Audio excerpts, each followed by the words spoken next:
Hola amigos, nuevamente en su programa La Otra Caja de Pandora. En esta oportunidad con un nuevo invitado, un invitado especial cuya historia nos revelará años difíciles de este país. No solamente el país como, digamos, sociedad, como Estado, como nación, particularmente también en un centro de estudio emblemático del país, nada menos que la cuatrocentenaria Universidad Nacional Mayor de San Marcos. Él ha ejercido el fotoperiodismo y aún lo ejerce. Ha trajinado en el país llevando a su cámara, pero antes era redactor, pues él ha egresado en la Universidad, la Católica, la Escuela de Periodismo, y ya posteriormente, como una opción laboral más, opta por el fotoperiodismo, es decir, la cámara fotográfica, y se especializa académicamente, profesionalmente en artes gráficas, donde se enseñaba en esa época fotografía, pero también ha recorrido obviamente como fotoperiodista el país en diferentes momentos difíciles, muy difíciles. Para los jóvenes de hoy en día eso debe sonarle un poco lejano, muy lejano, pero en verdad todavía seguimos viviendo las consecuencias de esas décadas que nuestro invitado lo llama la década perdida. Si no reconocen el nombre de él o por su rostro, de repente porque todavía se le va joven, él es Ernesto Jiménez, pero en el argot profesional entre colegas, en su época, Yanajaca. Yanajaca ha recorrido el país como tal, pero también como Ernesto Jiménez, y será en estos dos personajes, el ser humano y el fotoperiodista, que en situaciones complicadas tuvo que resolver para tener el material periodístico que la sociedad necesita conocer. En fin, hay tantas cosas que podríamos decir sobre Ernesto, pero será él quien nos devele su verdadera historia, la verdadera historia que él ha tenido la oportunidad de recorrer, experimentar, ver y ser testigo, como muchos fotoperiodistas, testigo de nuestra historia. Bienvenido a este su programa, La Otra Caja de Pandora, Yanacaja, o mejor dicho, Ernesto Jiménez. Buenas noches, amigo. ¿Qué tal? ¿Cómo está? Buenas noches. Bienvenido, te decía Ernesto, y di una semblanza rapidísima de tu larga trayectoria que tú mismo te vas a encargar en desglosarlo. Tú egresas de la Católica. ¿Qué promoción eres en la Católica, Ernesto? ¿Y recuerdas tus compañeros de aula si todavía ejercieron, o en fin, cuál ha sido el destino de alguno de ellos? Así como el tuyo, que vamos a saber, Ya. ¿no? Bueno, mira, los eh, tenemos todavía una asociación vigente. Hay una asociación de egresados de la Universidad Católica y hay una específicamente una asociación de egresados de la Escuela de Periodismo de la EPUC. Entonces, el hacer el estudio de periodismo, bueno, yo terminé en el 71, la promoción 71, que es la penúltima promoción que hubo y después se cerró. Ya no hubo más, más alumnos que fueran a ingresar. Y años después se creó la Facultad de Comunicación Social, dentro de las cuales habían varias especialidades, ¿no? Que se reunían en la escuela, que eran relaciones públicas, publicidad y periodismo, ¿no? Prensa escrita. Ahora la actual escuela de periodismo, escuela de comunicación social de la Universidad Católica, de periodistas egresados, etcétera, ¿no? Ahora, nosotros específicamente, periodismo terminamos en el 71 y yo empecé ahí. Bueno, en realidad yo ya había empezado antes de ingresar a la Universidad Católica. Yo ya había tenido un viaje a Huancayo, en donde mis dos hermanos mayores eran locutores, y locutores de prestigio en Radio Huancayo y también en otra radio, Sonorama Radio. Entonces, ahí pude empezar a trabajar como periodista radial, y después que terminé un año ya regresé a la Universidad Católica a proseguir los estudios, y terminé pues en el 71. Después de ahí nuevamente ingresé a hacer prácticas en Radio Central, y de allí inmediatamente al Diario Expreso como un redactor. Y bueno, como hubo un año en que justamente se daban diversas cambios, entonces en un solo año habían como tres directores, y lo que al principio se escribía que era rojo, al siguiente director era verde y al siguiente director era azul. Entonces no pude pasar todas las pruebas y sencillamente me quité, porque mucho se manipulaba la información. Y ahí me dediqué a la fotografía. Entonces dije, vamos a hacer algo que no lo puedan manipular, ¿no? Impunemente. Es lo que pensaba en ese momento. Y me metí a trabajar en el diario La Prensa con Félix Nakamura y Nostroza, un gran fotógrafo. No sé realmente si estará vivo. Y empecé mi trabajo periodístico. No tenía cámara fotográfica, así que tuve que comprarla de unos compañeros que estaban allí. Quien me ayudó en ese trámite fue precisamente un redactor, un periodista que se llama Héctor Perona. Gracias a él es que logré adquirir la primera cámara fotográfica al crédito, y con esa cámara fotográfica, que la fui pagando con mis sueldos, entonces ya me dediqué al periodismo desde esa época, ¿no? Y ahí ya hice muchas jornadas en distintos lados y lugares, y bueno, empezamos a hacer un trabajo cada vez más comprometido. Ingresé al Ministerio de Educación, y de ahí también estuve por concurso público, y estuve 3, 4 años, y de ahí como vino una serie de problemas laborales y finalmente me despidieron. Entonces ahí recién es que ya me dediqué íntegramente al periodismo fotográfico a través de la revista Mauta, el semanario Mauta, en el 78, 77 por ahí. Y seguí pues de ahí distintos medios periodísticos, todos con una posición comprometida. O sea, de aparte de Amauta, el diario de Marca, dirigido por Sinesio López y también por eh, Flores Lamas, ¿no? Y por otros más. Ahí hemos trabajado en algún momento con Chema Salcedo y con otra gente, ¿no? También hemos trabajado en distintas revistas, ¿no? Testimonio con César Hildebrand, que de repente ni se acordarán. Luego en la revista Sí, también con César Hildebrand. Y después en otras revistas, publicaciones más. No sé si alguna de tus preguntas puede ayudarme a desarrollar. Sí, Ernesto, quería escucharte y al mismo tiempo estaba recordando algunas cosas y algunos personajes que acabas de mencionar. Héctor Perona, por ejemplo. Héctor, muy reconocido periodista en temas policiales, ¿verdad? Sí,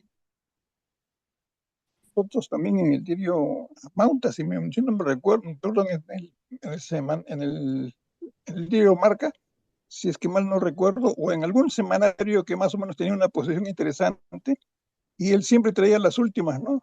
De las cuestiones policiales. Es realmente un excelente periodista, y teníamos ahí el temor, ¿no?, de que fuera un policía infiltrado dentro de nuestras redacciones, pero no, él siempre tenía una ética y una línea bastante independiente para nosotros, pero comprometida para él, ¿no?, para el periodismo. Y bueno, hasta ahora conservamos una buena amistad. Sí, Sí. Lo que estamos compartiendo son decías, parte de ese periodo, ¿verdad? Parte del material que bueno, trabajaste en esos periodos, ¿verdad? no exactamente, son periodos bien posteriores, ya de los 90 y no de los 70 y de los 80. de los 80, 80 y tanto, 85, son algunas imágenes donde evidentemente pues estaban presentes un montón de fuerzas políticas bien comprometidas y bien lieras, no callejeras. Te estoy hablando pues del MRTA, de Sendero, que ellos han actuado también en diversos momentos por todo el país. Y ya en esa época, del 80 al 90, yo estaba enseñando periodismo fotográfico en la Escuela de Periodismo de Comunicación Social de la Universidad Nacional Mayor de San Marcos. Sí, o sea, en términos de imagen fotográfica que estamos viendo, son muy posteriores a lo que te estamos narrando. Ok. Y lo que estoy narrándote de los ochentas, al principio de los ochentas, son pues de la revista El Semanario Amauta, en blanco y negro, donde es bien interesante la experiencia, ¿no? Porque ahí teníamos que salir y teníamos credencial, pues credencial de periodista de Amauta, pero eso no nos servía de mucho porque, para empezar, en el gobierno militar no existía parlamento, no existía constitución, no existía democracia, y los problemas sociales se expresaban en las calles pues con piedras, con quemando llantas y tirándoles piedras y bombas incendiarias baratas, ¿no? Esas de una bomba con querosene o con gasolina a los tanquetas. Entonces teníamos que tomar esas fotografías, pero para tomarlas de noche, imagínate pues, los policías no querían salir en la foto, ¿no? Y los que tiraban la foto, los manifestantes tampoco.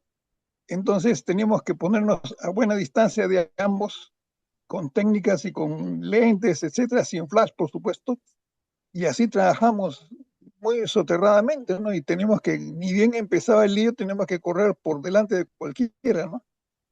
Entonces, hoy en día es distinto, pues existe parlamento, existe constitución, existe el colegio de periodistas, existe la asociación de reporteros gráficos, existen el Centro Federado de Periodistas, etcétera, etcétera, ¿no? Muchos gremios, pero en ese tiempo no existían todos esos gremios.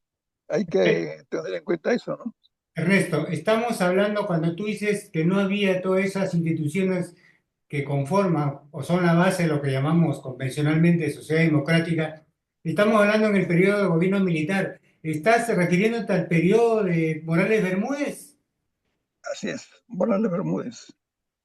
Es en la época, en 70 y tantos, que empezamos a trabajar como periodista fotográfico. Todavía estaba yo en el Ministerio de Educación, pero hacíamos marchas, mítines, y habían pues diversos problemáticos, ¿no? Muy comprometidos, llamémosle así, para no hablar de otros términos. En la Y ya en el 80, Sí, Ernesto, para ver en la foto y nos describas. Esto es uno de los premios que organiza Caretas, pero por una institución que tú recibes un premio como sí, fotoperiodista, ¿verdad? claro, pero eso es en el 93. El quien está ahí es el embajador de España, a la extrema derecha, el Sileri en el medio y yo a la extrema izquierda, ¿no? No sé si la ubicación de nosotros es simbológica también, ¿no? Sí, sí. Ahí es donde estoy hablando de agradecimiento por la premiación, ¿no? En esa época me dieron varios miles de dólares, ¿no? Imagínate, en el 93, y siempre todos me preguntaban, ¿no? ¿Y cuándo te vas a ir? ¿A dónde me voy a ir? ¿Cuándo vas a viajar al extranjero, pues, negro? Y yo decía, no, no me voy al extranjero, yo me quedo acá. ¿Pero por qué te vas a quedar? Bueno, porque estoy debiendo mucha plata a mucha gente, le digo, todo lo que hemos hecho. Y no, pues no me fui y me quedé, Las sí, fotos que trabajando están, en diversos medios también. las fotos que están detrás tuyo, ¿son tuyo o de otros participantes No, son los concursantes que participamos en el evento periodístico, ¿no? Yo tuve el primer premio. Sí, Entonces, eso es lo que está mostrándose ahí. Hay otras perfecto. imágenes donde yo estoy posando justo delante de la imagen fotográfica ganadora, ¿no? Entonces, ahí ahí lo puedes ver, esa es la imagen ganadora, por ejemplo, en la extrema izquierda, donde está una tanqueta de Rochabús y está un profesor escribiendo su detrás, ¿no? Eso en alguna parte de la historia del SUTEP, en la cual hemos participado también con fotografías, lo podemos ver de repente más de cerca, ¿no? Mejor. Todo ese tiempo que hemos estado trabajando en Ah, diversos medios es que he ido adquiriendo no solamente experiencia periodística, sino también un archivo fotográfico que, bueno, era bien peligroso el tenerlo, ¿no? Porque en las épocas militares y después en la época democrática, ¿no? Con los otros presidentes que han venido, aparte de la UNDI también de García, los, los archivos fotográficos de nosotros los periodistas comprometidos era bien frágil, ¿no? Han allanado casas, han allanado periódicos y revistas y se han cargado con todo, ¿no? Con equipos y con negativos, con diapositivas. Te hablo pues del diario, el diario Cambio, del diario Marca, el diario, el nuevo diario del Sendero, ¿no? Y así, un montón de periódicos y revistas, incluyendo la revista Testimonio, donde estuvimos nosotros con Hildebrand y una serie de gente más. Todos esos archivos fotográficos se han perdido, al igual que el archivo fotográfico del diario La Prensa y Última Hora, y Ernesto, ¿no? para que la gente que está viendo el programa pueda tener una claridad en los conceptos, cuando tú dices comprometidos, ¿a qué te refieres? Porque hay gente que puede Bueno, malinterpretar. ya, nosotros decimos comprometidos por no decir que somos rojos, izquierdistas, ahora le llaman comunistas o terrucos, ¿no? Pero en esa época nosotros teníamos una posición sólida que no era pues, precisamente, llamémosle, de lucha armada, ni mucho menos. El Semanario de Maute y el Diario de Marca en sus originales, donde estaba trabajando, entre otra gente, Chema Salcedo, Sinesio López, Antonio, el poeta, ¿no? Antonio Cisneros, y también Germán Schwartz, etcétera. No podemos acusarlos a ellos pues, de ser terrucos o de ser extremistas. Con todos ellos hemos trabajado brazo a brazo, codo a codo. Entonces, comprometido lo digo yo porque nuestra meta era pues publicar la información, la verdad, frente al monocor de los periódicos, ¿no? Sean del gobierno militar o sean del gobierno, entre comillas, democrático, ¿no? De Alan García. Entonces, ese era el compromiso de nosotros, ¿sí? Para ubicarnos, cuando tú dices la connotación de comprometido, efectivamente, hay que tener en cuenta que el contexto internacional pesaba fuerte y ese contexto internacional estaba marcado por, digamos, tendencias ideológicas que habían en pugna, pero que en un periodo que le llaman la Guerra Fría. Pero también al mismo tiempo Latinoamérica, digamos, tenía los efectos de ese como boomerang de esas tendencias, llámese la izquierda, llámese socialismo, en fin, los efectos de la revolución cubana, luego la nicaragüense. Entonces había todo un fuerte movimiento, digamos, de pensamiento de izquierda, vamos a decirlo, que de alguna forma la generación lo asume como un proyecto posible en el sentido de, digamos, de democratizar la sociedad, o cómo era la visión de tu generación, Ernesto. Mira, yo ingresé a la universidad en el 68. Justamente fue la época en que murió el Che Guevara, ¿no? Entonces, nuestro compromiso es con ellos también, ¿no? Los luchadores sociales que han entregado su vida a la revolución, etcétera, ¿no? Pero también en términos de, digamos, de artísticos, existían pues la música rock contestataria, aparte de los Beatles, ¿no? Te hablo de la gente leucemia, la gente, los Saicos, la gente que tenía pues un rock de protesta, digamos.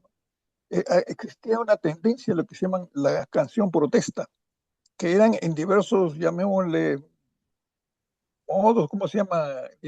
Diversas vertientes, ¿no? Folclóricas, acústicas, electrónicas, etcétera, etcétera, ¿no? Entonces nosotros hemos vivido con esa, al costado, ¿no? Con esas experiencias, evidentemente influenciados, ¿no? Cuando el, John Lennon escribió su famosa, pues, imagínate, ¿no? Imagina un mundo sin fronteras, un mundo donde no haya religiones, donde no hayan partidos, etcétera, ¿no? Entonces era más o menos nuestro pensamiento también que nos guiaba, ¿no? Claro, también teníamos la formación ideológica, ¿no? O sea, porque cuando yo ingresé como segunda opción a la carrera de ciencias sociales, sociología, sí hemos estudiado en la Universidad Católica el marxismo y también otras tendencias más ideológicas, ¿no? Entonces no puedo decir que estaba alejado de oro, no vas a decir pues que la Universidad Católica es la cuna de terroristas o la cuna de sediciosos. Esos son científicos, técnicos. Sí, Mis profesores han sido pues Heraclio Bonilla y otra gente más como el mismo, el, le llamado pues el senador más elegante, ¿no?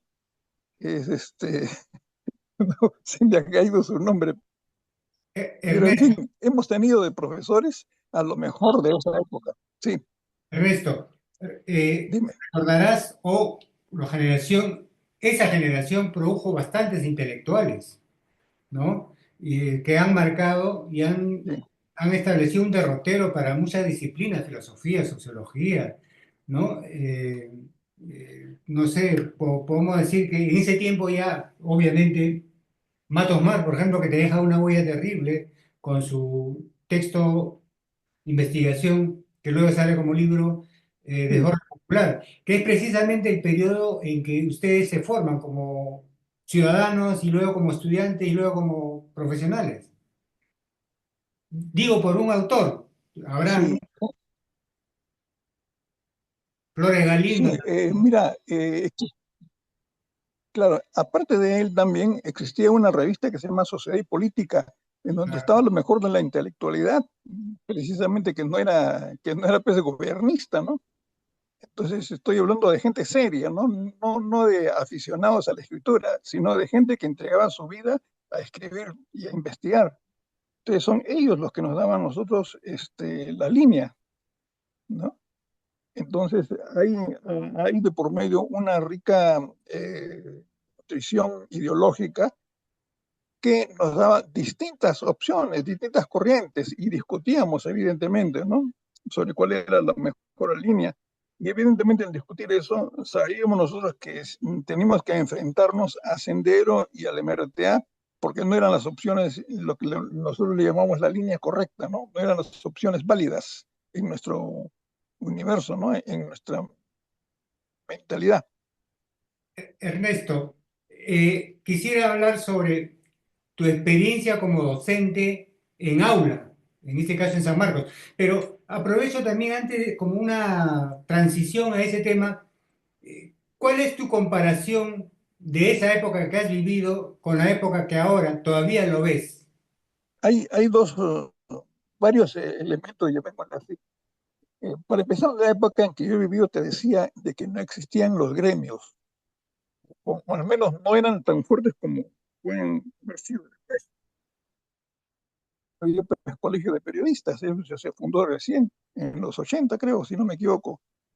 Y el colegio de periodistas también fue abandonado en una época en la cual el local, un edificio que estaba en Lince, fue mal barateado, ¿no? Y eso lo sabemos todos, toda la gente, todos los miembros del gremio. Recientemente ha sido rescatado, llamémosle así, de ese gremio, ¿no? Pero en la época de nosotros no existía tampoco constitución ni derechos humanos.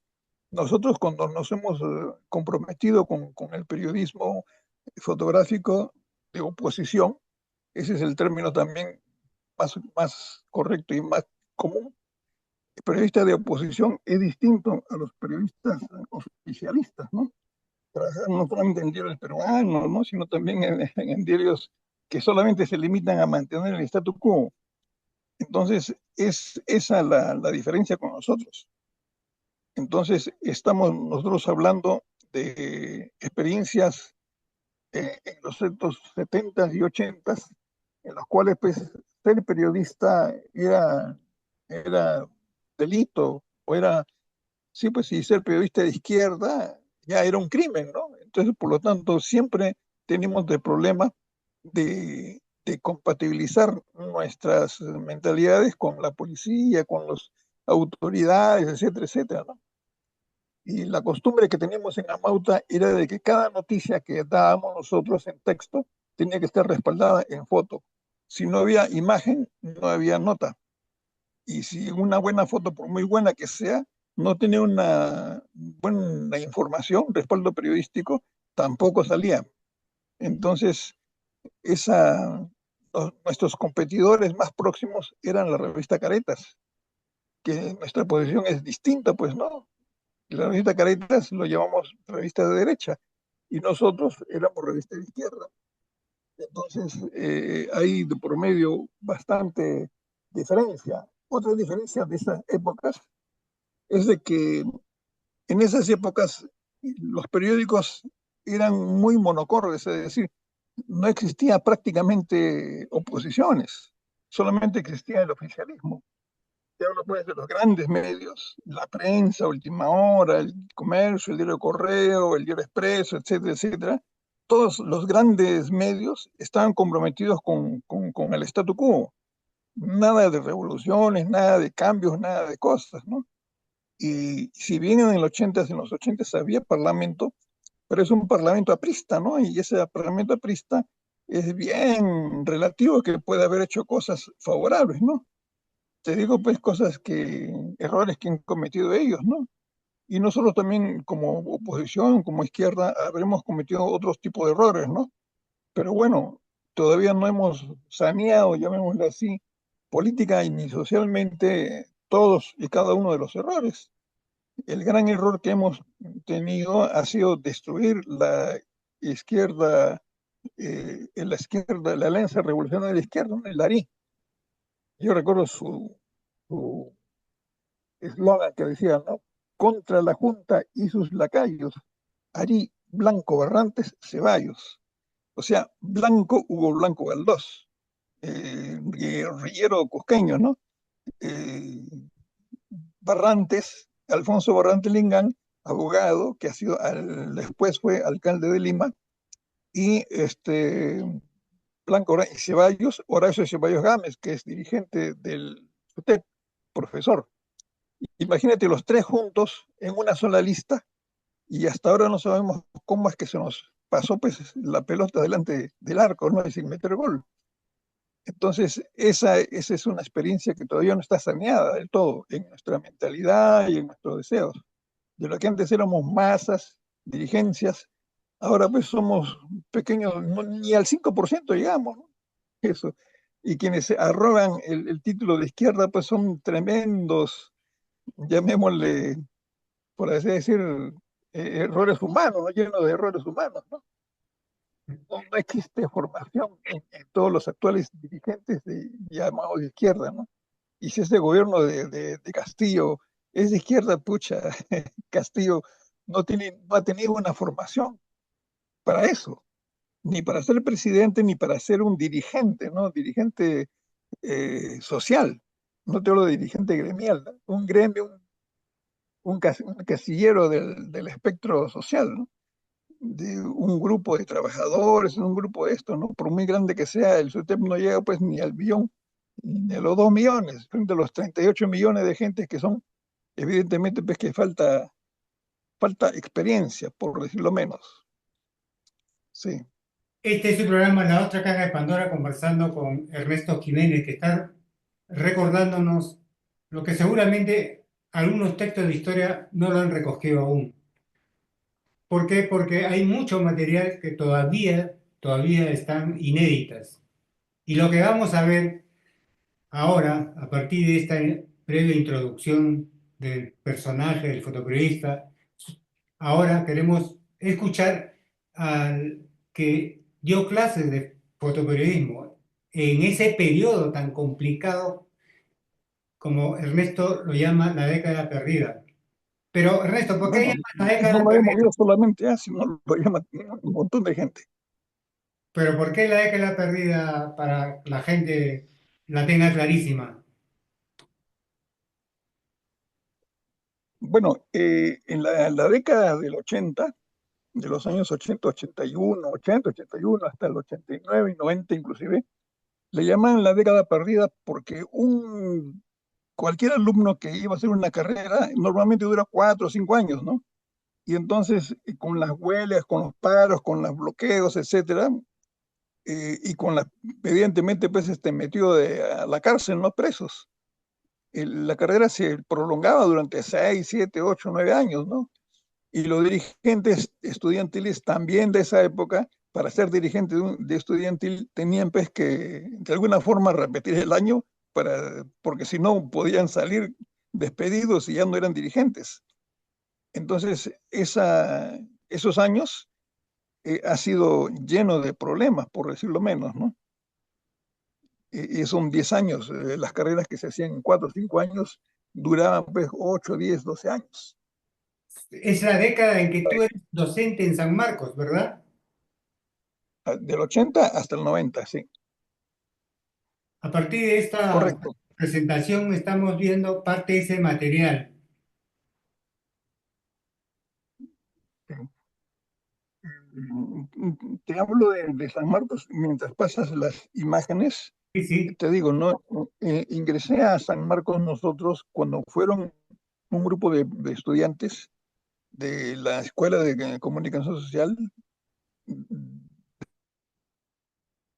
intensamente tendría un profesor que les dicte fotografía. Y como el periódico El Semanario Mauta era el único que conocían, pues, que podía haber sido alguien de por ahí, porque la revista Caretas o las agencias de Caban Fres o Reuters, no hubieran tenido la misma capacidad, llamémosla así, de comprometerse en San Marcos, ¿no? Y San Marcos de los 80 era bien comprometido, pues. Entonces el más próximo era yo. Visité la universidad y casi sin pensarlo, nomás dije, ya, vamos a hacer acá. Pero resulta que en San Marcos no había nada, es decir, la carrera o la especialidad de fotografía periodística existía solamente en la mente de los alumnos y en el sílabus, porque no había laboratorios, no habían talleres, no había cámaras, no había nada, ¿no? Entonces tuvimos que diseñar el sílabus y tuvimos que diseñar las instalaciones en donde se estaba construyendo ahí en el tercer piso de comunicación social, y aprovechamos, pues, para meter mano y decir, acá tiene que pasar así, asá, asá, asá, aquí esto, etcétera, etcétera, ¿no? Entonces, negociando con los constructores, es que llegamos a tener esos amplios laboratorios, ¿no? Como para poder albergar a una mínima cantidad de estudiantes, ¿no? 8 o 10 en laboratorios. Y faltaban las ampliadoras, tenemos tenido después muchas gestiones, tener ampliadoras profesionales, evidentemente de la buena calidad.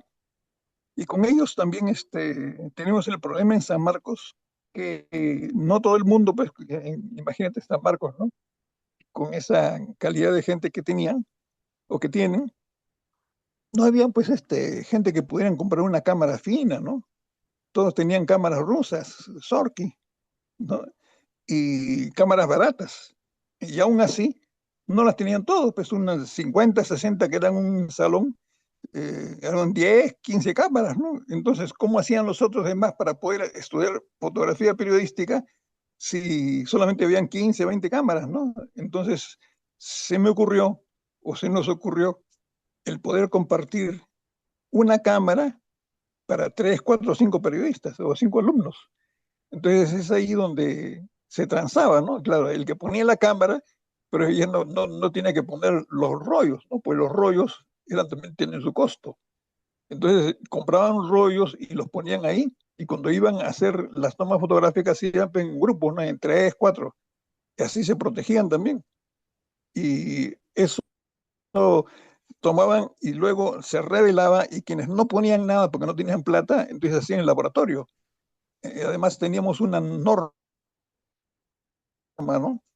En un periódico trabajan 7, 8, 9 periodistas, reporteros gráficos, pero laboratoristas solamente hay uno o dos. Entonces la proporción es bastante grande, no un 4-1.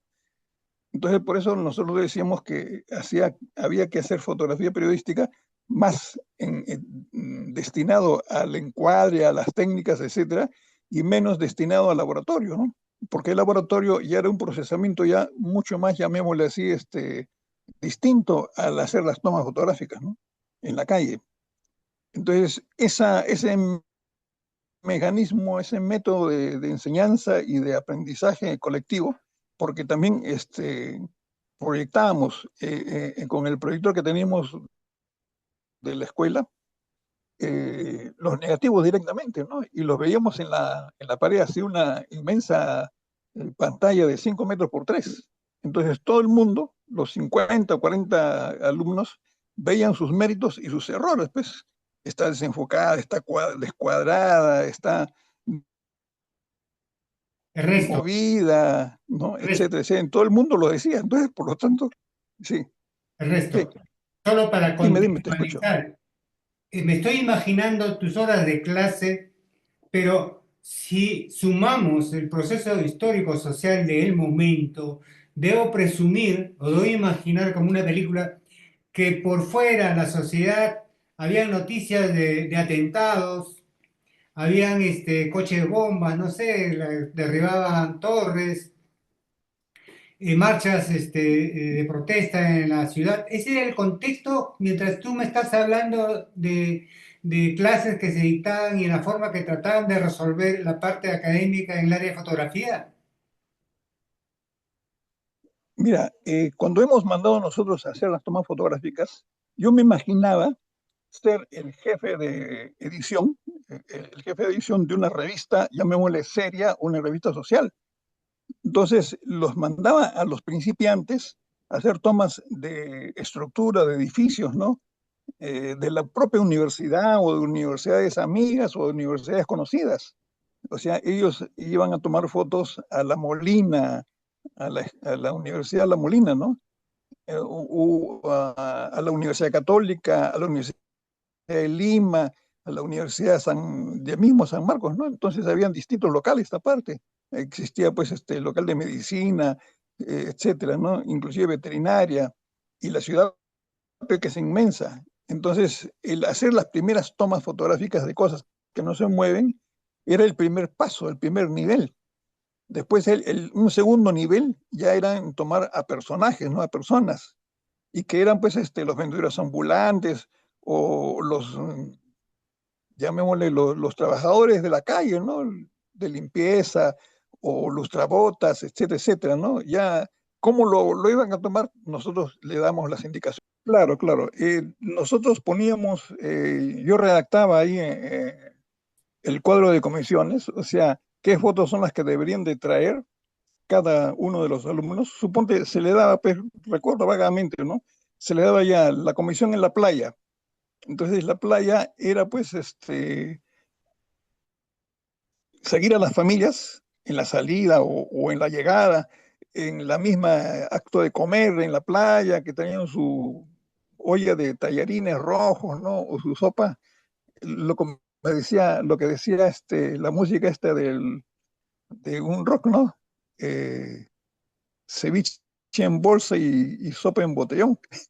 Entonces tenían que fotografiar todos esos detalles y por supuesto también a las señoras que se bañaban, ¿no? Cómo se bañaba una señora viejita, ¿no? O un niño joven, un bebé, el perrito, etcétera. Entonces describíamos cada una y a pedido de cada una de las imágenes. Entonces es eso lo que tenían que tomar. Y cada grupo que se formaba tenía que cubrir entre comillas, ¿no? Es decir, traer esas imágenes, meterlas dentro de la cámara. Y todo ese trabajo quedaba en manos de un tercero que era pues el laboratorista, ¿no? A veces eran ellos mismos, pero normalmente era un aparte, ¿no? El que no ponía ni plata para comprar un rollo ni tampoco la cámara. Entonces, ese artesanía, llamémosle fotográfica, la colocaban pues ahí. Y claro que a veces se equivocaban, pues uf, enormemente. Entonces, como entre mías, como castigo, era pues que el propio alumno que había cometido el error tenía que explicarle a sus compañeros qué había pasado, ¿no?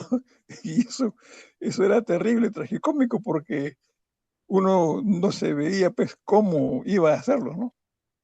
En fin, Eh, sigue a, preguntando a la para par, poder a la enderezar. par, a la par de esa vida académica propiamente, el área de comunicación y el curso de fotografía, la vida universitaria de San Marcos en ese periodo, que es la secuencia que vamos a ver, darnos cuenta de las fotos que has compartido. Aquí es la vida académica de la universidad en ese periodo, en esa década. Y acá hay intelectuales que, bueno, Claro, acompañan a alguno de ellos, si ahí no, está, parte. Paco Miro, que está conversando en el extremo izquierdo arriba, ¿no? Con Winston Urrillo. Después Winston Urrillo, que era director de la ESTA, está también otros que no los puedo distinguir, pero Magdalena García. Después está también el extremo derecho, Pablo Macera. Está también otros que no logro distinguirlos, pero en fin, pero son autoridades. Washington Delgado está parte de abajo, extrema derecha también, ¿no? Entonces, son pues autoridades y docentes sanmarquinos que han estado comprometidos en esa década, ¿no? De los 80. Allí están entrevistando los alumnos a los fotógrafos de los diarios. En la parte de abajo está el Chino Domínguez, en la extrema izquierda de abajo está Oscar Reto, arriba está pues ahí, el, Osvaldo Sánchez en la el Papa Osvaldo Sánchez, claro, Osvaldo Sánchez. Lo que pasa es que no lo distingo porque está chiquito, está en mi celular. sí. Y también está pues Víctor Manrique, ¿no? En la extrema izquierda, y en el medio está otro que es del Diario del Comercio. Entonces, todas esas experiencias son distintos alumnos los que van a distintos lados, ¿no? Entonces, son los que tenían que hacer las fotografías y también la entrevista grabada, ya para otro curso, pero tenían que sufrirla, pues, ¿no? Conseguirla. No, la única forma de decirle, ay, ¿cuál es el número de teléfono? ¿Cómo ya anda el periódico y pregunta, pues, ¿no? Entonces tenían que hacer de tripa corazón, ir a preguntar y decir, esperarlo, seguirlo y sacar cita, ¿no? Entonces tenían que seguir la vida periodística de lejos, pero en carne propia. Ahí está el grupo de alumnos en cuando yo estaba viviendo en la Residencia San Felipe y son de la base 80, o sea, de la gente que ingresó en el año 80, ya después de 2, 3 años de haber estado estudiando, ya están, llamémosle, en el medio de toda la carrera, ¿no? Y ahí están muchas gente queridas, ¿no? Eh, Íbamos a hacer laboratorio en mi casa porque todavía no estaba completo, o creo que estaba completo, pero como estaba en huelga la universidad, entonces teníamos que improvisar. Son actividades académicas, pero también están folclóricas, ¿no? De una noche, de una velada musical en el tercer piso de comunicación social. Esto es en en Aquí Chosica, nomás. le llaman el laquisito nomás, ¿sí? Fuimos ahí a tomar fotos, el conjunto, ¿no? Y ya tenían las pautas también de qué es lo que tenían que tomar y qué es lo que no tenían que tomar. Como tú ves ahí bastante juventud, aquí es la cancha cerca a la espalda de Letras en Sociales, más o menos, y la cancha donde se abre Gloria, del, su Ah, cartel del sendero. en este, digamos, esa pinta quiere decir que aún el ejército no ingresa a la universidad. Claro, y en eso recién ya para el punto del 89, 90, ¿no? Ingresaba sí, pero ingresaba a la fuerza, es decir, allanaba la universidad. Y es lo que los alumnos pedían, ¿no? ¿Cómo pueden allanar? ¿Qué sé yo? Y las autoridades se hacían los locos, pues. Era democracia, pero una democracia bien vigilante, ¿no? Bien vigilada. Esos son alumnas, ¿ah? de comunicación social, como tú estás viendo, jóvenes y también ahoritas, ¿ves? Son de todo tipo. Ahí está el Chema Salcedo, también hay un alumno y otro docente, ¿no? En la conferencia sobre el periodismo de izquierda en el país. En ese tiempo Chema era considerado periodista de izquierda. Ujú. Y claro, Llegó, hoy día ya no es, llegó a es otra dirigir, cosa. llegó a dirigir un Ahí diario está, que apoyaba a la candidatura de Alfonso Barrantes, ¿verdad? Diario La Razón. ¿Recuerdas? sí, correcto, positivo. Sí, Y sí. esa es otra charla. Habían polémicas, es polémica de alumnos y de estudiantes de listas contrapuestas que estaban postulando para el tercio estudiantil, ¿no? El tercio estudiantil tenía pues acceso los alumnos y los docentes como tales, ¿no? Entonces tenían que hacer alianzas entre docentes y alumnos para formar una lista, ¿no? Y discutíamos pues ahí con toda la mancha que se llaman, ¿no? Eso era, y una polémica sana, pues no terminaba en bronca, por supuesto. Ahí es cuando se está inaugurando la sala de redacción de la escuela, ¿no? Ya. Nuevas. Y además elecciones. Y no, pues esos son distintos momentos. Tú le estás Ah, poniendo todo en el mismo mes, en el mismo saco, no, pues son fotografías hechas durante meses distintos, ¿no? está claro, Hay también elecciones cuando se enteró decían no votar y en San Marcos se votaba, ¿no? Y votaban por las elecciones estudiantiles, pues. En los otros lados es arriba, la extrema derecha, en la foto de arriba, es lo que llaman el Colegio Real, ¿no? Donde habían aparatos que estaban oxidándose, pero entonces hemos ido a recogerlos. Así recogimos nosotros parte de los implementos fotográficos para hacer el laboratorio. Esto es las pintas que hacía Sendero, pero y bonito se hacían las clases, ¿no? Y está el profesor Lévano dando la charla en las clases a toda una serie de alumnos. Evidentemente que con el peligro de que vaya a Sendero y metan lío, qué sé yo, ¿no? Pues la gente, inclusive, respetaba pues al profesor, ¿no?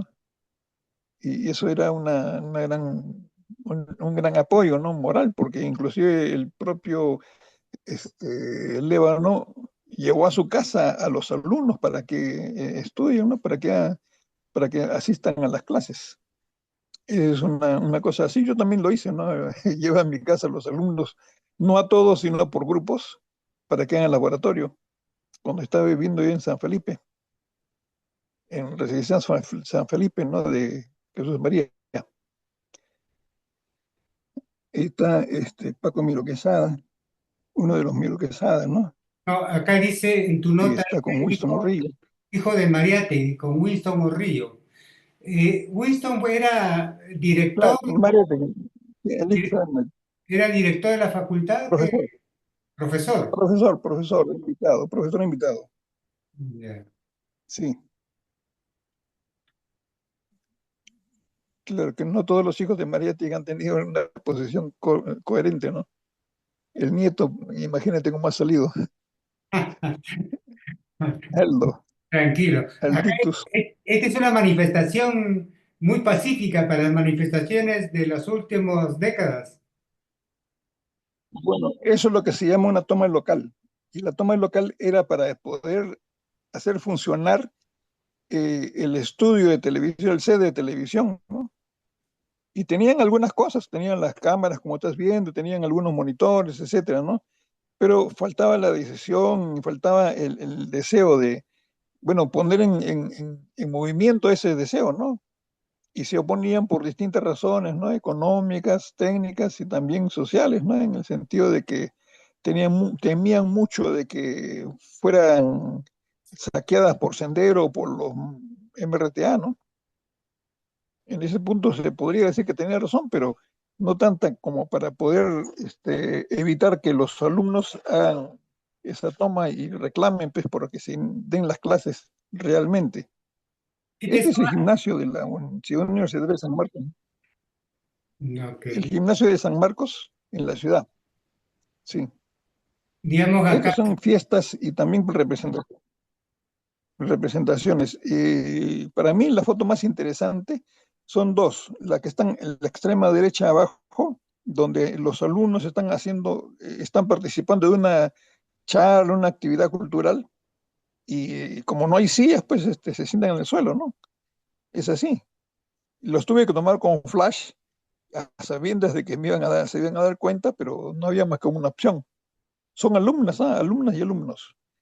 La parte de arriba es una fiesta social, ¿no? De fin de ciclo, creo.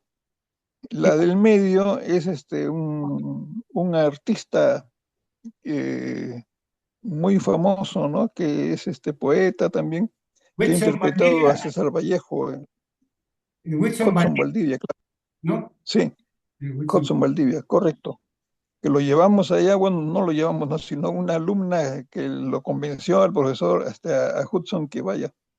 La extrema derecha es la otra más interesante, que fue cuando asistió a la ciudad universitaria por primera vez Fujimori y, y se metió pues a todos los lugares, ¿no? Y las chicas estaban bañándose pues y como estaban toda la gente ahí, no tuvo más remedio, más solución que salir de la ducha, así como la estás viendo con una toallita nada más, y irse a su vivienda, pues, a su residencia, ¿no? claro, Y con parte, todas las fotografías de por medio. parte, parte del interés, digamos, militar era evidentemente la residencia universitaria en el que se suponía había infiltrados, ¿no? Mira, yo diría que era un pretexto para poder allanar la universidad. Como ha sido siempre el sueño de la policía, el ingreso libre a San Marcos. Es decir, así como los alumnos pedían el ingreso libre a San Marcos después de la secundaria, también la policía tenía su reclamación, que era el ingreso libre de la policía a San Marcos. Entonces, como la parte más débil, llamémosle así, el eslabón más débil era la residencia, donde ahí no, pues normalmente nadie estudia, ¿no? Porque solamente van a dormir. Entonces no era un salón de clase. Entonces por ahí es que estaban, y como la residencia estaba al árbol, la Asociación de Residentes de la Vivienda Universitaria, ahí pues también estaban organizados, entonces no los podían, llamémosle pues reprimir así impunemente, ¿no? Porque tenían su conducta, sus códigos y tenían sus estos ahora. Tú vas a decir, no, pero ahí habían terrucos. Diablo, si vas a dar el mote de terrucos a todo el mundo, quién sí y quién no, de 100 que habían, pues de repente ven 5 o 3, ¿no? Pero por 5 o 3 no ibas a poderlo este, tratar de motejar a todo el mundo. A eso me refiero. Vamos a seguir viendo tu Ujú, material, en este caso más puntualmente de esos momentos de tensión de la vida de San Marcos con... ujú. Mira, esta es la residencia de la Avenida Grau, del San Marcos de la Avenida Grau, que fue allanada, no una, sino varias veces. Y en ese caso ellos se cerraban pues, para evitar que entren la policía, ¿no? Además, porque como habían manifestaciones que se iban en la Avenida Grau por las cuestiones del gobierno, etcétera, y de la crisis que se estaba viviendo, muchos pues, alumnos de San Marcos se refugiaban pues, en la residencia. Entonces la policía los perseguía hasta ahí, pero ellos cerraban la puerta para evitar que damos. Esta sí es una manifestación en la ciudad universitaria, en el aula A1, la famosísima A1, el primer piso, en letras, y donde irrumpieron pues en una actividad la gente de los Martacos. Ujú. Esto fue en el año 88 según una nota sacada, 87. Sí. No, lo que dice ahí es lo que vale, pues se supone. Marzo 9 del año 88. Batallón Ya, América. sí. Este es el sueño de la policía, ¿no? El ingreso libre a San Marcos. Mira, están ingresando con la tanqueta afuera y mira, en ese tiempo la tanqueta no rompía la reja de la entrada, ¿no? Que ahora ya no existe esa entrada porque la han tapiado, sino que sencillamente entraban por la puerta que está a la extrema izquierda, en el medio y por ahí entraba toda la policía. Y evidentemente que todos los tenían que correr, ¿no? Claro.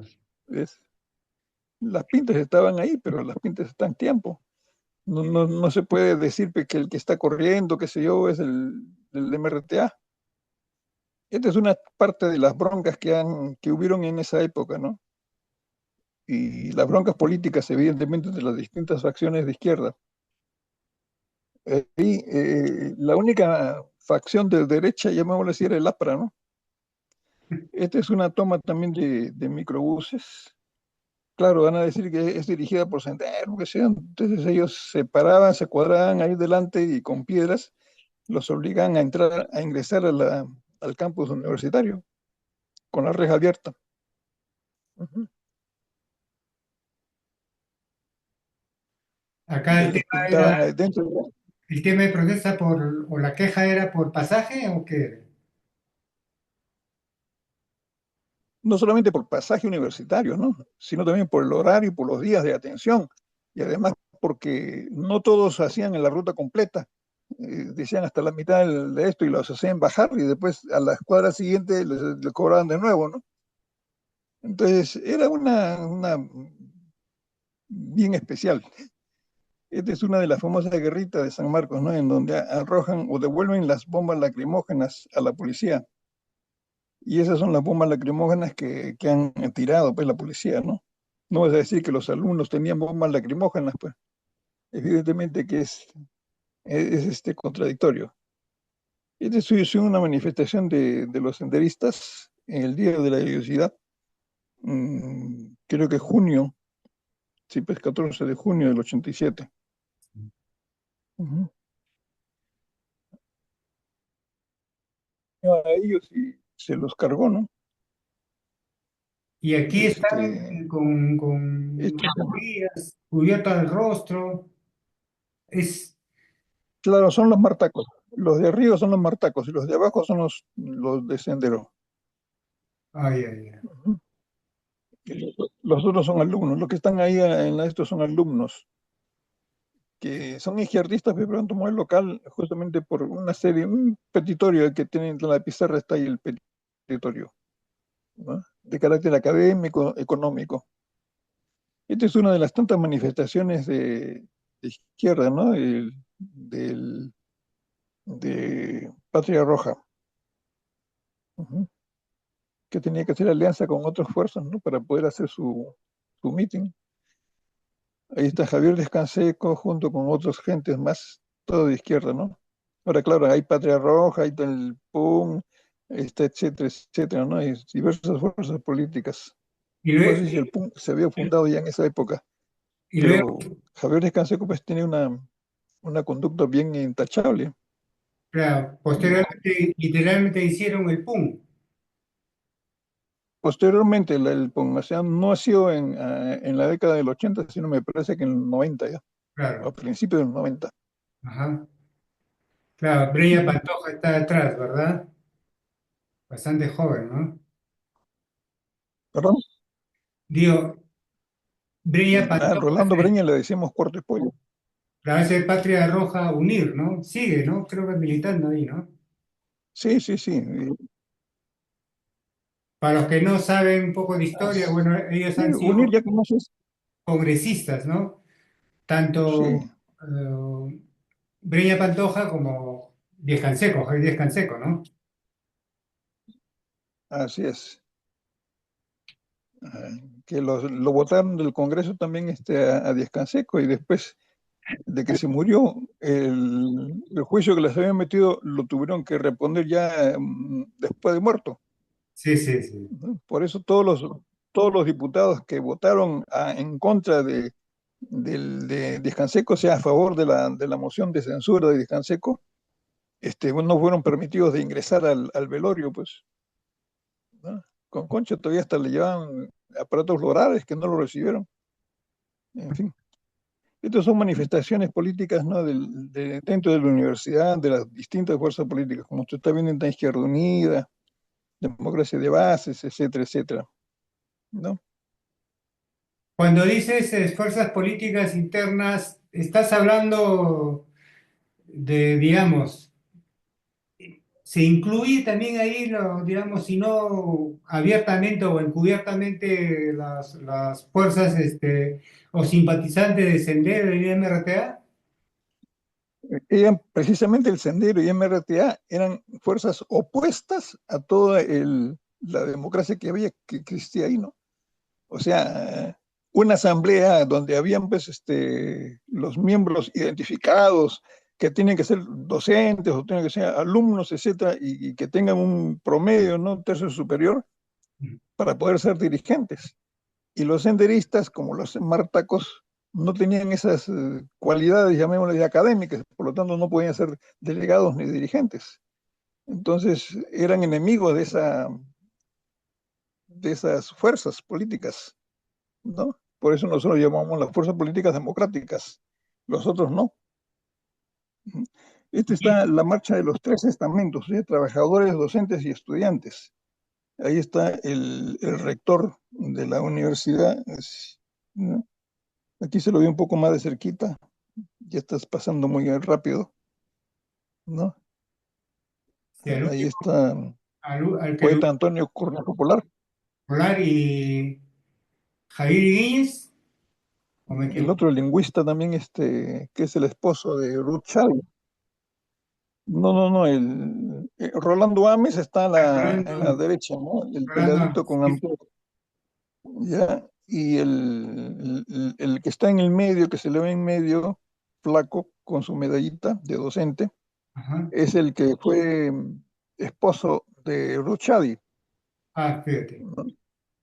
Alfredo Torero, ¿no? En fin, este es el Loncherita, ¿no? Olivera. Eh, Olivera, así es. ¿Por qué dice Lalo Espinosa, controvertido personaje sanmarquino?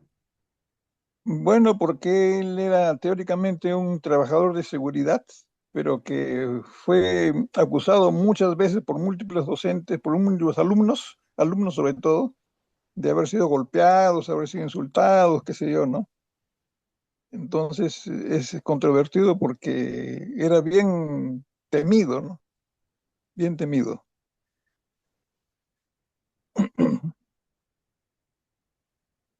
Aquí vamos a ver ya, Este ya es el periodo de Fujimori. entre Alan García y Fujimori, 84, 85, 86, hasta el 90, claro. Date cuenta que donde ingresan, pues te digo, ingresan con todo, ¿no? Y no una, sino varias veces, muchas veces han ingresado, han allanado la vivienda universitaria, han allanado la ciudad universitaria, a nosotros nos han sacado también con los fusiles en la cabeza, ¿no? Iban a las clases, ay, me- tenía que salir, pues. Y ahí, como había toca de queda en esa época, a los alumnos los tenían sentados ahí en el patio y ya pues era la hora, ¿no? Entonces hacían lo imposible los policías de que se quede pues hasta después de la hora de toque de queda. Y cuando salían pues ya podían ser pasto de las llamas, ¿no? O sea, los del ejército, la misma policía podía hacer cualquier cosa con las alumnas. Ujú. Para los que están viendo Eso el programa, pueden notar que en esta foto que estoy señalando ha sido ya derribado la estatua de Che Guevara, ¿verdad?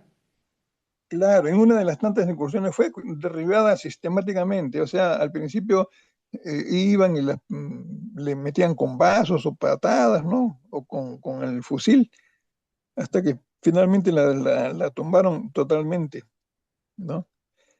Lo de arriba son la vivienda universitaria, la residencia universitaria, que ha sido allanada la residencia universitaria.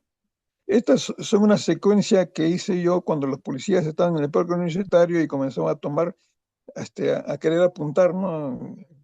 Arrojándole bombas lacrimógenas, pero piña, pues, porque la bomba lacrimógena le salió, le espetó en la cara, Uh, ¿no? Desde que apunte, disparen, clic, y, y le reventó, el tiro le salió por la culata, como dicen. Ujú. Ahí tenía que calcular en qué momento. Esto es parte de los allanamientos y de el hostigamiento de la policía, ¿no?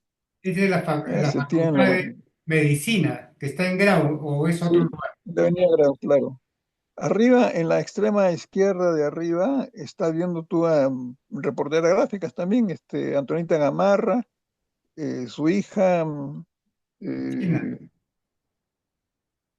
Eva y Castro, también esta es Eva, Eva, Eva Castro, o me parece, Eva, que murió, como- ¿Eva qué?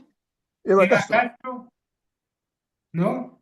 sí, Eva Castro, la chiquita de la extrema izquierda. Sí, Y la del medio es la hija de Antonio Gamarra y del Chino Domínguez. claro, y ella es la mamá, Antonieta. Claro, reportera gráfica. Sí, sí, Es otra historia también. una de las Ujú. primeras. No exactamente, primeras también aparte de ella, han sido pues la China Barrantes, también han sido otras, no me acuerdo ahorita su nombre, no lo tengo en la cabeza, pero sí hay como cuatro o cinco, Sí, sí, sí. ¿no? Y ellas, reporteras gráficas, se han inscrito en la Asociación de Reporteros Gráficos y yo participé ahí como miembro de la asociación en en su ingreso, ¿no? De ellas. Estas Sí. son puertas de acceso a las habitaciones en la residencia estudiantil.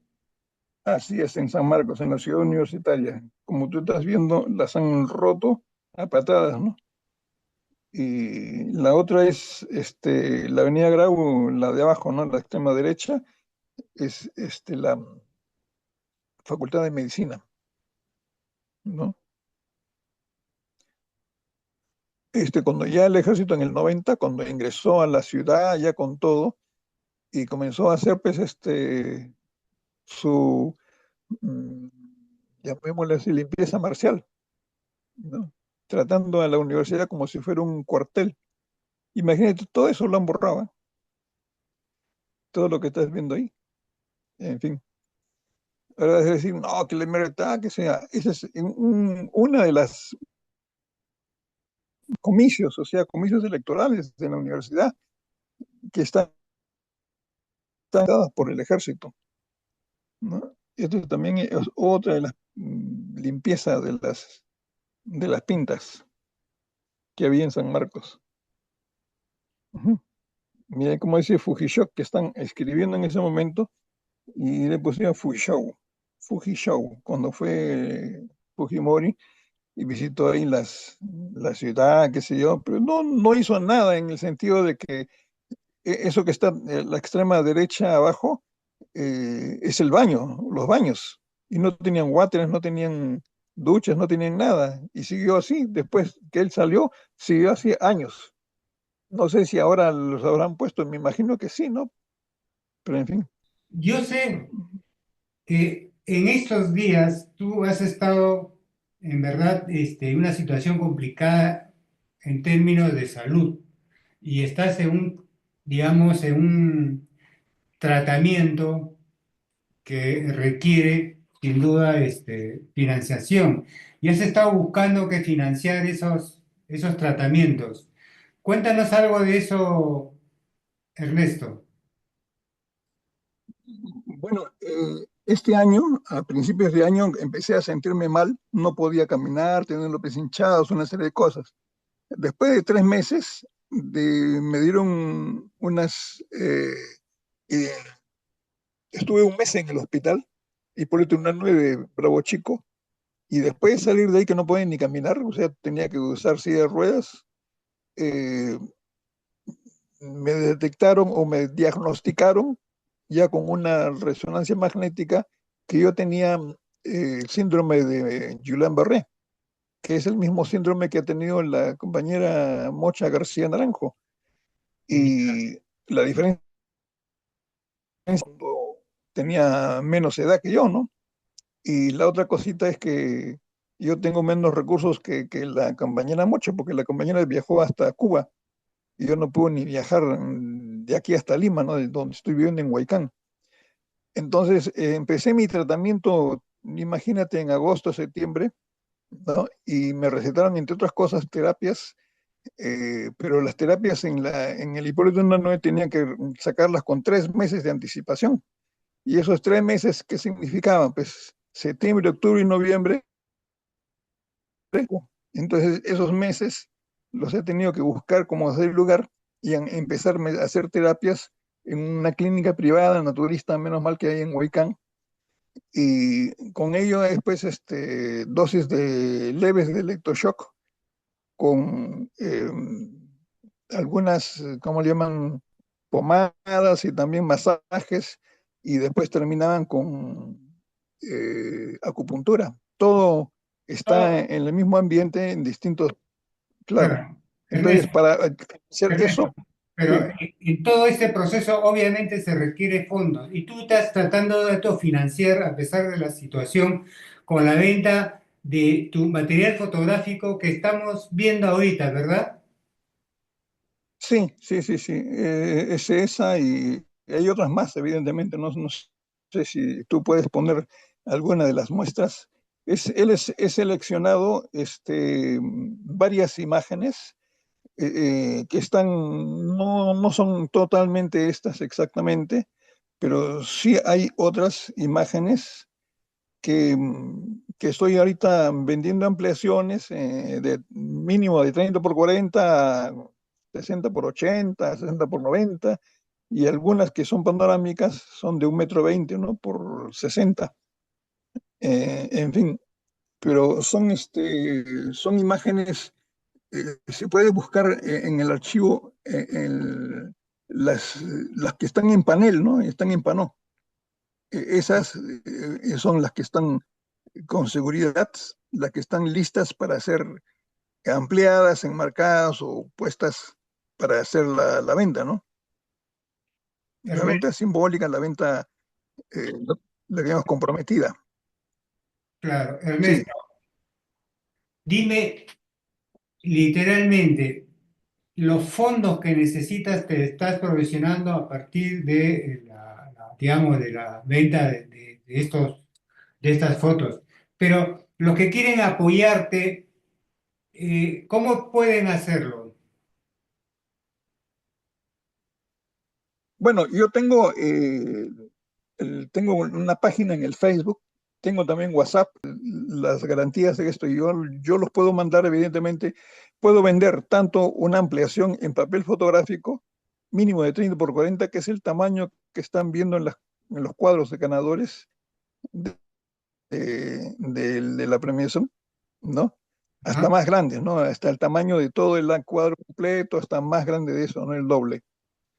Y algunas imágenes que son panorámicas, porque hay retratos, hay también arqueológicos y también hay fotos bonitas, bonitas en el sentido de que darían bien para lucirlas en su oficina, en su dormitorio, en su comedor, etcétera. No sé. Ernesto, para escucharte claramente, la voluntad generosa de muchos colegas y otros ciudadanos que vean el programa pueden apoyar a Ernesto Jiménez en esta situación en que él no está, digamos, en condiciones físicas como habitualmente lo ha hecho y ha producido todo este material que hemos visto.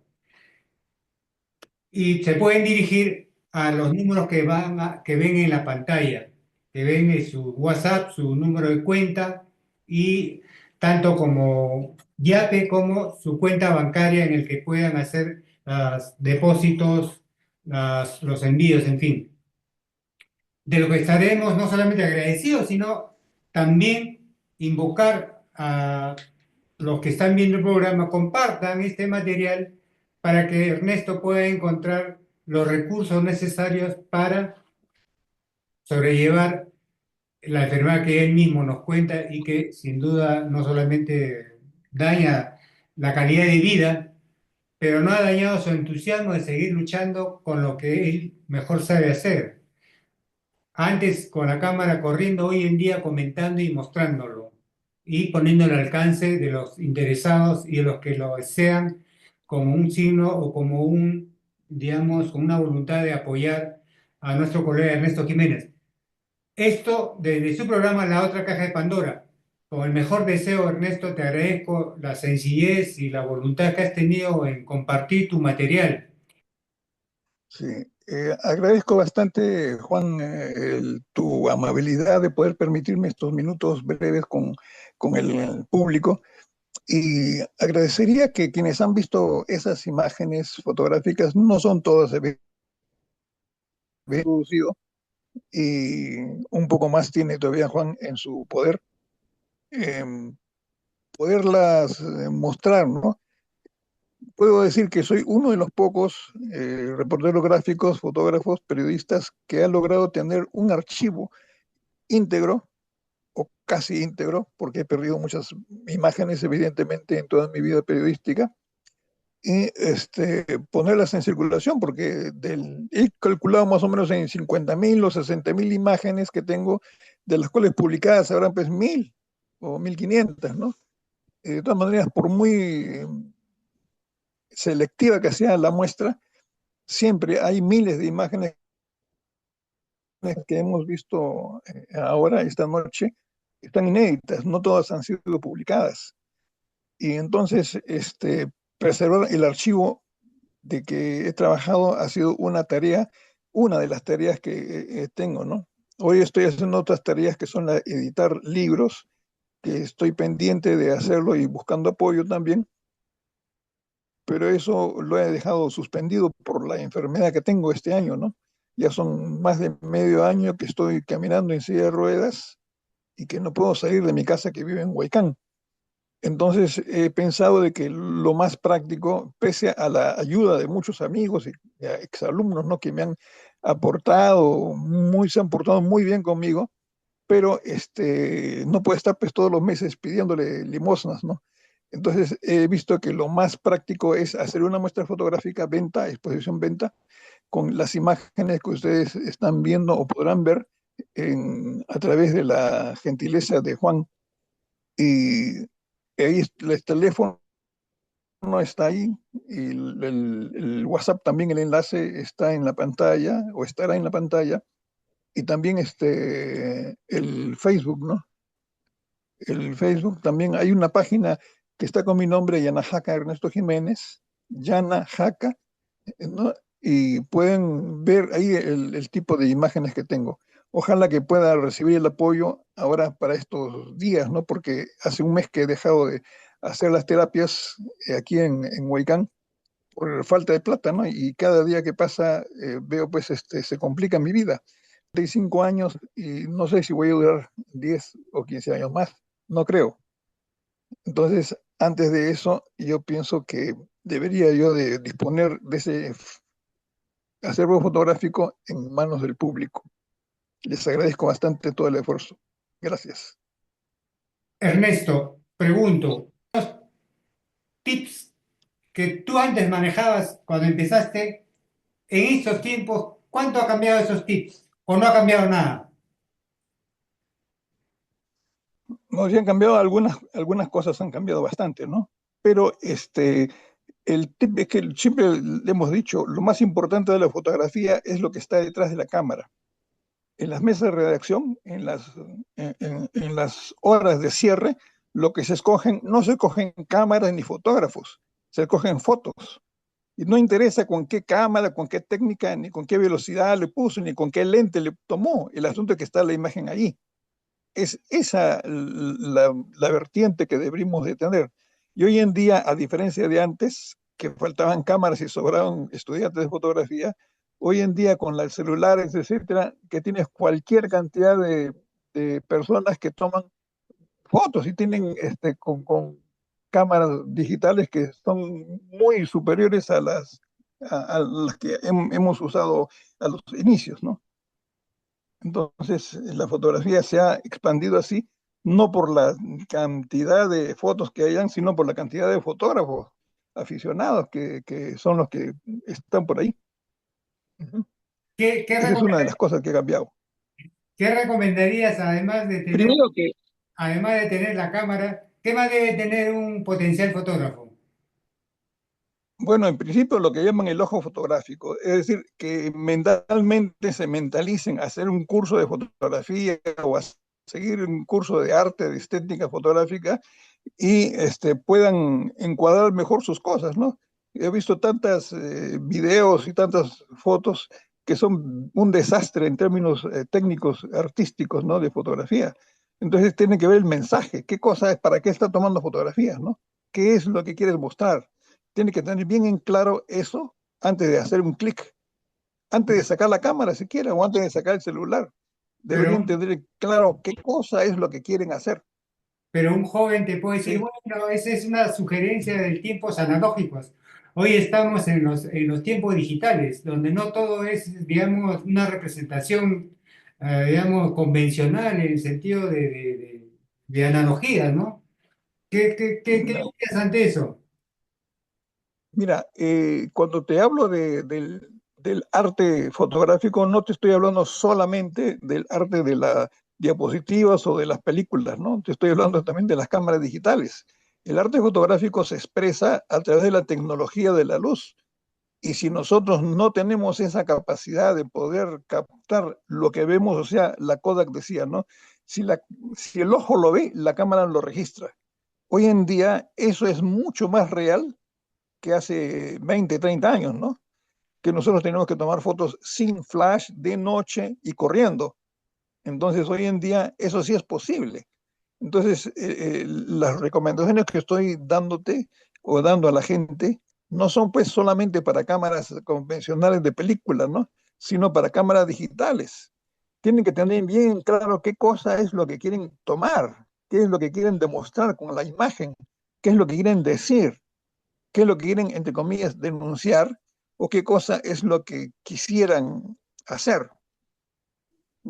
Por decirte un dato, hace unos días hubo un congresista muy, muy conocido y muy odiado por la gente que se metió pues a bailar ahí en una chupa, en un chupódromo, pituco, por supuesto, y la gente se dio cuenta y lo votaron con lisuras, con esto, ¿no? Pero la señorita que estaba, mujer que estaba ahí tomándole las fotografías o la filmación con su celular, sufrió pues el asalto del congresista y le robó la cámara, le robó el celular.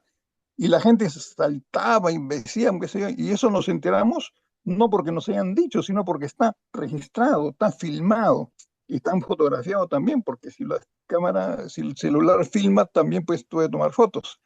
Pero en todo este proceso, si uno le quita el sonido y solamente ve la imagen, no hay pues esa, esa sola imagen, ese solo momento, esa imagen fotográfica que pueda decir lo que hizo ese congresista. Entonces, a eso me refiero yo. Tienen que tener en cuenta qué cosa es lo que quieren hacer.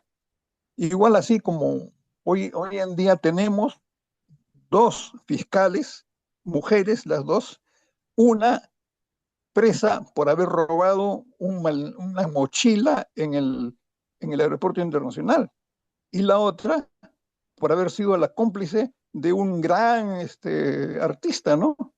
Y los dos han estado fugadas y una ha sido encarcelada, perdón, aprehendida y la otra también se entregó, pero ambas han sido encarceladas. ¿Cómo han salido las fotos? Las fotos de una es con las manos atrás, esposada, por supuesto, y la otra con las manos adelante, pero con una ropa adelante, ¿no? Una camisa, una chompa. Entonces no se le ve las manos esposadas, que eso es lo que la gente quiere, así como cuando nos metieron presa a Magali Medina, y estuvieran las manos esposadas, ahí se da cuenta uno que está bien, pues no. Entonces, a eso me refiero yo cuando te digo qué es lo que quieren demostrar, ¿entiendes? Detenido por la policía, tiene que estar el policía al costado agarrando de las de estos y que se le vea pues las esposas. Es lo que Alan García no quería pasar. por eso es que se tomó la decisión que tomó, ¿entiendes? Eso Eh, es lo que me refiero. Esas son fotos para la historia. Ernesto, te repito una frase que me dijo, que dijo en el programa, a quien tú conoces también, Chris Bromley. Ya no hay, está el volumen de imágenes que se produce que ya no hay esas imágenes icónicas. ¿Estás de acuerdo o no? No te escuché la última parte, que ya no hay imágenes. Hay tal ¿Qué? volumen de producción de imágenes en el mundo, porque son millones en cada segundo, que literalmente ya no existe, ya no es posible una imagen icónica, como por ejemplo Tiananmen o la caída del muro de Berlín, cosas así. Ya. Mira, siguiendo la lógica, llamémosle de la dialéctica materialista, es decir, convierte la cantidad en calidad, ¿entiendes? La cantidad de imágenes que hay ahí, que circulan millones, que son solamente lo que tiene mayor calidad es la que va a pasar a la historia. Y ese que tiene mayor calidad es las personas que tienen también mayor calidad de pensamiento y mayor calidad de técnica para poder hacer las tomas. ¿Entiendes? Si nosotros tuviéramos las fotografías de un expresidente o de un presidente actual o de una presidenta en funciones, ¿no es cierto? Que está haciendo algo irregular, que está robando o que está encadenada o esposada, esa es la foto icónica. ¿Cómo la consigue? Ese es otro problema. Pero el asunto es que si no hay esa imagen, es lo que se cuidan ahora los políticos, ¿no? No salir descubiertos. Imagínate esas imágenes que sacaron de un reloj que tenía también grabadora y tenía también este video en el puño y donde relataba y donde estaba ahí de por medio la transacción que hacía para una cuestión política. Imagínate que esas imágenes las tenemos del oído y en la mente, pero no visión en la visión. O sea, no hay físicamente el registro de las imágenes de ese relojito. Como si tenemos las imágenes en video de mi amigo el Doc, Vladimiro Montesinos, en donde están pues los millones y montañas de billetes unos encima de otros. Si no hubiera sido por eso, no hubiéramos logrado pues tumbarse abajo un gobierno militarizado como el de Fujimori, ¿entiendes? Eh, Eso es lo que uno busca. Este es su programa La Otra Caja de Pandora y quien nos ha dado lecciones esta noche es Ernesto Jiménez, fotoperiodista, fotógrafo, periodista, comunicador, inquieto, intelectual y sobre todo, creo yo, con ganas de hacer cosas, con ganas de dejar un legado, porque ya la produjo, ya lo tiene. Ahora lo que está buscando es la oportunidad de quienes, generosamente o interesadamente, porque finalmente es algo comercial, se pueda lograr producir una publicación en que llegue a ojos, a manos de muchos ciudadanos, esta parte de la historia que ha recogido cámara en mano, Ernesto Jiménez. Este ha sido su programa, La Otra Caja de Pandora. Ernesto, muchas gracias por toda tu paciencia y buena suerte en lo que viene en el futuro. Gracias a ti. Un abrazo, Ernesto. Gracias. Ojalá que yo tenga un futuro también, porque acá como estoy, creo que ya es el final. Gracias. A ti, Ernesto.